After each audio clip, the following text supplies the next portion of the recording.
E por que Renata Banhara desistiu da política ou ainda não desistiu ou pretende se reeleger? Ou assim, se eleger, né? Ó, no cenário que está hoje, eu realmente eu acho que política não dá. No cenário de hoje, eu não tenho coragem, não tenho coragem, não tenho mesmo. Se Você fosse desistiu mesmo da política. nesse momento, sim, não dá nem para pensar. Eu vejo esses embates de um partido contra o outro, uma bandeira contra a outra, uma ideologia contra a outra, está muito agressivo, está muito pesado, está muito agressivo. Eu continuo exercendo meu voto como cidadã na urna, dedico minhas orações, porque eu acho que muito da gente, a gente tem que potencializar a fé agora mais do que nunca, porque não tem nada que a gente possa fazer que não seja orar, né? Então, a gente tem que orar. Não tem, eu não vejo outra, não é bandeira de religião, não é algo nosso, sabe? De ter fé e acreditar, que senão a gente não vai conseguir. Para mim tá difícil. Rê, você começou com uma das figuras mais queridas, ficou conhecida, mais conhecida, com uma das figuras mais queridas da televisão que a gente perdeu, né, recentemente, que foi o Gugu Liberato. Eu fiz a cobertura do velório, realmente foi bem triste, né, para o Brasil e para a gente que estava fazendo essa cobertura, mas eu acho que particularmente para vocês que conviveram com o Gugu, né? Foi aniversário dele, Você sabe que eu vou alguns contar dias um atrás. segredo para você que ninguém sabe. Você sabe que eu trabalhei no velório? Você trabalhou no velório? Ninguém sabe. Como Sim. assim você Por- trabalhou? Porque porque eu trabalho, né? O Plantão Sentinela do Bem, eu trabalho ligada à vice-liderança do governo do Estado de São Paulo. Então foi feito na Alesp o velório dele. Então eu acompanhei passo a passo. Quando chegou a primeira coroa de flores para o Gugu, que foi dos filhos dele para ele, eu estava saindo do trabalho. Eu estava encerrando Ah, as reuniões. Na hora que eu estava indo embora, naquela quando chegou a primeira coroa, eu falei assim, eu não, eu lembro que as mulheres que trabalham comigo, Dona Sueli, eu tenho uma equipe maravilhosa que trabalha comigo, é, ficou mais apavorada que eu, assim, porque eu acho que na cabeça delas passaram a minha vida com o Gugu, né? E aquela coroa de flores assim na minha frente e Gugu, pai, né? Não lembro as palavras, foi dos filhos para ele. Foi uma coisa chocante, Lisa. Foi chocante. Eu fiquei uma hora e e 40 no estacionamento com uma companheira de trabalho lá e falava para ela assim: como é que eu venho trabalhar amanhã? Ela falou: você tem que vir trabalhar amanhã. Eu falei: não tenho condição. Ela falou: Rê, você vai ser forte, você vai conseguir. E eu consegui trabalhar. E aí eu vim para casa, troquei de roupa e voltei pro velório. Porque eu não sabia se eu ia pro velório ou não. Mas as pessoas falaram: Renata, você tem que entrar lá e você tem que se despedir dele. Não é, como. Não na função de trabalhar no cerimonial. Você tem que se despedir como Renata para Gugu. Ele era um homem que ele ia querer esse carinho teu. Porque ele fazia grandes despedidas. Ele fazia despedidas triunfais. E eu trabalhei. Todo o período que eu acompanhei o trabalho dele, as despedidas foram muito, muito grandes. Ele gostava de se despedir do artista, deixando o artista aqui em cima, sabe? Aquela despedida triunfal, não sei se você se recorda. sim, você ficou quanto tempo na banheira? Na verdade, eu não fiquei. Eu entrei, a banheira da Luísa, né? Eu era a caçulinha lá que fazia um pouco de tudo. Eu fui a última a chegar. Eu fazia vários quadros lá. Eu tinha o quadro de taquicardia, tinha o quadro da banheira e ficava andando. Mas eu fiquei, acho que total, quase uns 12 anos. 12 anos com o Gugu. Entre idas e Meu vindas. Deus. Eu fui pra Globo, eu fui fazer o ponto a ponto. Aí eu fiz por Você um fez tempo, novela também na Globo, né? sim.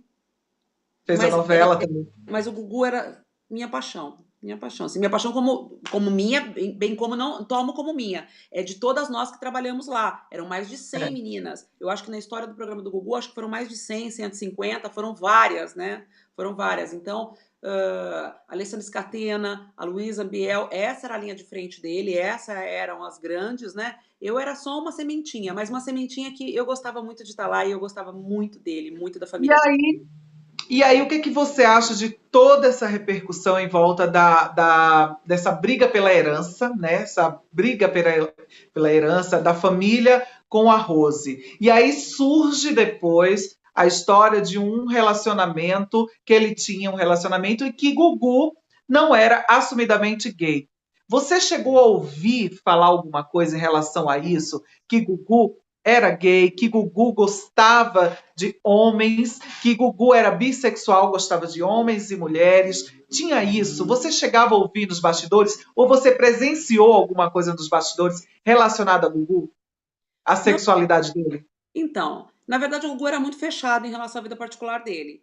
Ele era muito discreto, ele era completamente tímido, ele era super tímido. Ainda mais na minha época, ele era mais tímido ainda. Eu acho que ele se soltou mais quando eu saí da Fazenda, que foi a última vez que a gente fez um palco juntos, foi quando eu saí da Fazenda da Record. Aí no palco ele estava mais alegre, alegre ele sempre foi, né?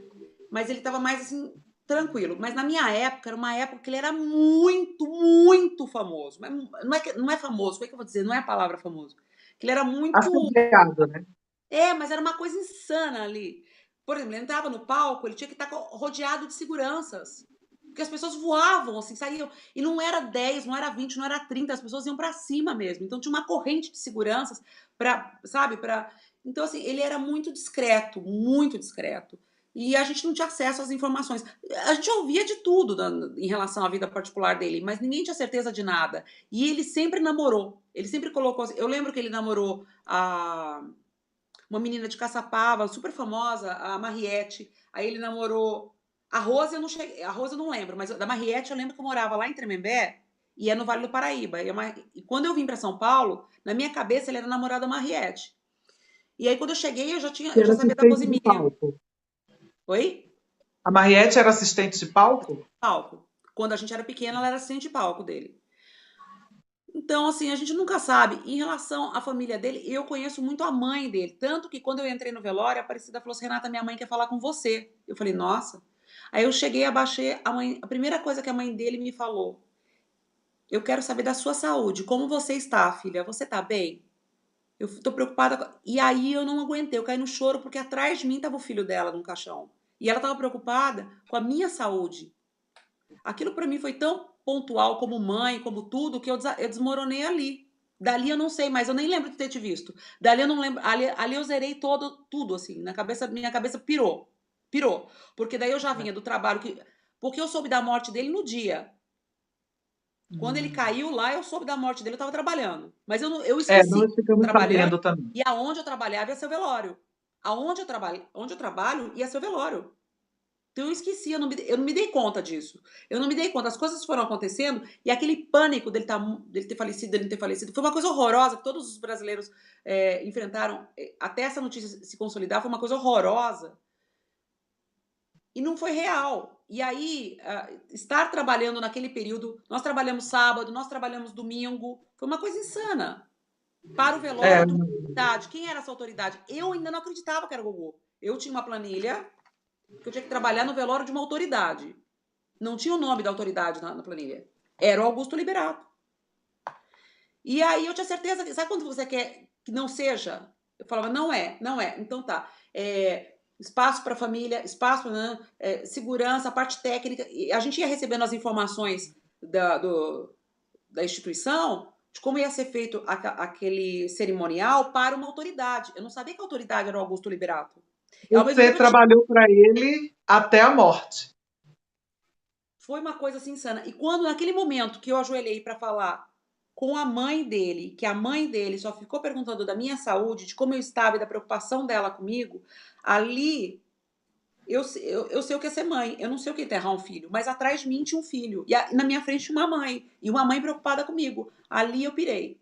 Dali eu não sei mais quem eu vi, quem eu não vi. Aí eu tinha ânsia de vômito, eu comecei a passar muito mal, mal, mal, mal. E aí eu vi o André Liberato. Que quando eu conheci o André, no programa do Gugu, o André não tinha dente da frente, era um bebê.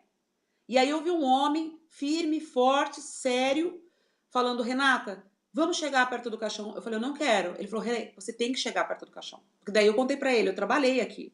Eu trabalhei. Ele não acredita. Eu falei: sim. Aí ele falou: eu quero que você chegue. Você tem que ver, porque se você não ver, você não vai crer. Você tem que ver pra crer. Você tem que ter a certeza que ele foi. Se despede. E outra coisa: meu tio ia querer se despedir de você. Meu tio quer se despedir de você. Por favor, seja forte. Aí eu fiquei olhando pra ele, eu achei estranho. Ele falou assim: Renata, eu tô sem dormir desde eu que fui autorizar o corpo do meu tio no IML, eu tô acompanhando, eu tô cuidando de tudo. Se eu sou forte, por que você não é? E me levou até o caixão. eu não consegui olhar o rosto do Gugu. Eu não olhei o rosto dele. Eu imagino. Eu E em fingi que eu relação. não olhei. Eu fingi que eu e- olhei. Olhava as mãos dele, assim, mas o rosto eu não É, consegui olhar. Eu realmente paro naquela cena onde todos vão ficar bem, onde todos vão se unir e ele vai poder descansar em paz. Quando vai ser isso, não sei. Se já está sendo isso, a gente não sabe. Não sei. é, é verdade. Ele era muito querido mesmo por todo Muito, mundo. E a muito. última entrevista dele no TV Fama, a última entrevista dele no TV Fama foi comigo, que foi lá na gravação do Canta Comigo. E aí a gente foi lá gravar. Eu ia, porque eu fiz o meu livro É, e eu não tinha foto atualizada com ele. E aí eu liguei pro Rafael Ilha e o Rafael falou, vai comigo, porque ele vai. Aí eu liguei pro Edu Saqueiro, o Edu falou, Rei, já falei com o Gugu, ele falou pra você chegar a tal horas. Aí eu não pude, porque eu tinha que trabalhar. Aí ele marcou uma segunda vez comigo. Eu também não consegui, tinha marcado com o Rafael e com o Edu. Aí eu liguei pra ele. Aí eu falei com ele. Aí ele falou, aquela cena que a Record, tô indo. aquela cena. E Aquela aí cena que a Record mostrou do Ei Gugu, eu te amo, foi exatamente no dia que nós estávamos lá gravando. E o Gugu estava muito, mas muito feliz. Mas muito feliz nesse momento. E assim, uma coisa impressionante, a felicidade dele de estar fazendo aquele programa e ele dizendo: esta temporada é a melhor temporada e eu estou radiante em fazer essa temporada. Foi realmente incrível, assim, a felicidade, ele estava muito radiante.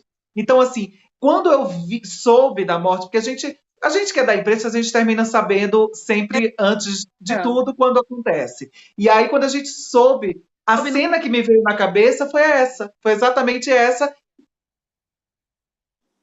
no dia que ele faleceu, na hora que ele caiu, você soube no dia, não? Te falaram Sim, no dia? sim, E já te sim, avisaram que ele tinha sim. falecido? Sim, já sabíamos, já sabíamos. E Já, você já. acreditou? Não, ninguém acreditou naquele momento, né? Eu acho que até hoje ninguém acredita. É difícil para todo mundo, assim também como foi difícil para o Silvio Santos, né? Que ele chegou a encontrar com o Silvio Santos, né? Um tempo atrás, antes dele falecer, tipo, acho que um mês antes, ele chegou aí na casa do Silvio Santos, deixar um presente para ele, e aí foi embora. O Silvio ligou para ele voltou para casa para encontrar o Silvio e ali eles bateram um papo. Dizem até que esta conversa foi de uma possível volta dele para o SBT e que não aconteceu. Né? A gente não sabe ao fato o que foi essa conversa desses dois ícones, né, da televisão brasileira.